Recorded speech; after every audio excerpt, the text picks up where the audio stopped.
Thank you.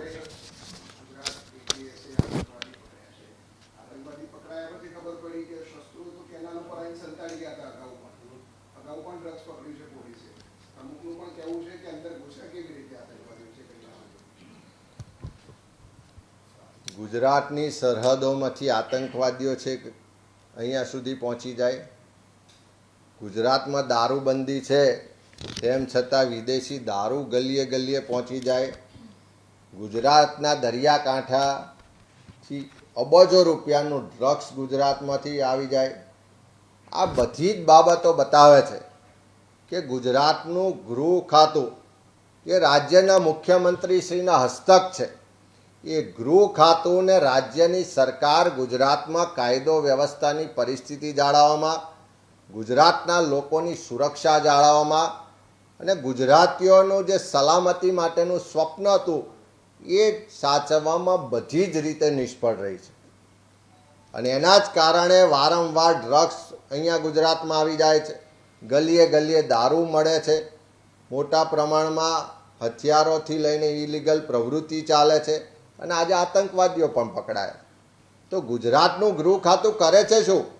ખાલી વિપક્ષની જાસૂસી કરાવે છે. ગુજરાતનું આઈબી કરે છે શું? ખાલી વિપક્ષની દેખરેખ રાખવાની કે એની જાસૂસી કરાવવાની? આખું ગૃહ ખાતું સરકારના રાજકીય એજન્ડા મુજબ કામ કરવામાં વ્યસ્ત છે.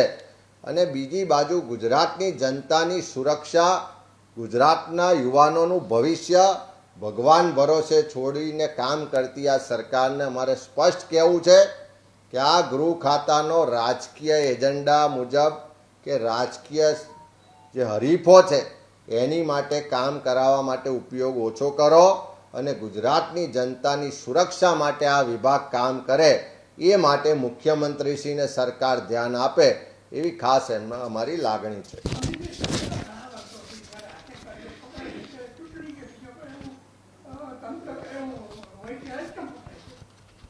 આ વખતે થોડું આશ્ચર્ય એવું થયું કે ચૂંટણી પત્યા પછી પકડાયા, ને તો દર વખત ચૂંટણી જાહેર થાય અને ઉમેદવારી ફોર્મ ભરવાની શરૂઆત થાય એ દરમિયાન પકડાતા હતા. પણ કદાચ દિલ્હીથી મેસેજ મોડો આવ્યો છે એટલે આ જે ફિક્સ સ્ક્રિપ્ટ છે એ થોડા દિવસ મોડી જાહેર થઈ. પણ ગુજરાતમાં આતંકવાદી પકડાય એ જ ગંભીર બાબત છે કે આટલું આપણી પાસે આઈબીનું નેટવર્ક છે. હવે તો ટેકનોલોજીનો જમાનો છે. તમે વિપક્ષના લોકોના ફોન ટેપ કરાવો છો, વિપક્ષના લોકોના લોકેશન ટ્રેસ કરાવો છો, તો આતંકવાદીઓના લોકેશન કેમ ટ્રેસ નથી થતા?